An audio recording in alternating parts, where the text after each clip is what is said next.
अस्सलामुअलैकुम, welcome to my YouTube channel. आज मैं आपके लिए बहुत ही अमेजिंग सा देगी चना पुलाव की रेसिपी लाई हूँ। चलते हैं रेसिपी की तरफ। जी, तो सबसे पहले हमें यहाँ पे चाहिए 1 कप मैंने चने लिए हैं, उसे बॉईल किया। पानी इसका बिल्कुल नहीं फेंकना, इसे साइड पे कर देना है। फिर यहाँ पे हमें एक कढ़ाई में 1 कप ऑयल चाहिए, उसमें 2 मीडियम साइज़ के प्याज हमने इस तरह कट करके डाल लेंगे। यहाँ पे हम इसे फ्राई करेंगे। जी, तो हमने यहाँ पे इसे तब तक फ्राई करना है जब तक ये ब्राउन ना हो जाए। जी, तो यहाँ पे हमारा फ्राई हो गया प्याज। इसमें हमने 1 टेबलस्पून लहसुन और 2 हरी मिर्चें डाली हैं, उसे चॉप कर लिया। यहाँ पे हमने इसका तड़का लगाया, इसे मिक्स किया।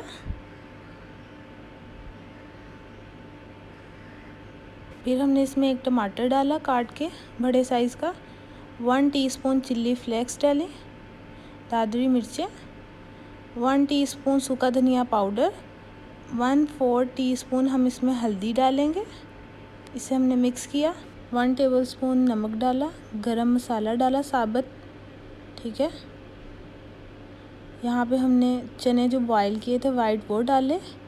बिरयानी मसाला ऐड किया 4 to 5 टेबलस्पून। यहाँ पे हमने पानी का हिसाब रखना है। ये 1 गिलास चावल है, तो मतलब डबल पानी डालना है। 2 गिलास डालेंगे तो ये हमने तकरीबन 1/4 कम है 1 गिलास यखनी का, जो चनों की यखनी है उससे कम है, तो वो डाला। इसमें सादा पानी का 1 गिलास डाला। फिर 1/4 हमने पानी और लिया जो कम था, वो डाला, मतलब 2 गिलास पानी डाला। इसे मिक्स करेंगे। जी, तो यहाँ पे हम इसे बॉयल जब आएगा तो फिर हम इसमें अपने चावल डालेंगे। यहाँ पे हम इसका पानी ड्राई होने देंगे।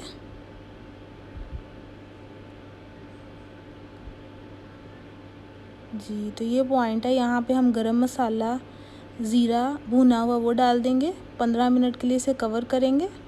15 मिनट के बाद आप देख सकते हैं कि बहुत ही मज़े का हमारा चना पुलाव तैयार है। जी, तो अगर आपको ये रेसिपी पसंद आई है तो इसे लाइक करें, शेयर करें, मेरे चैनल को सब्सक्राइब करें और बेल आइकन को ऑन करें ताकि मेरी आने वाली वीडियो आप फ़ौरन देख सकें। आपका इस रेसिपी को देखने का बहुत शुक्रिया। अल्लाह हाफ़िज़।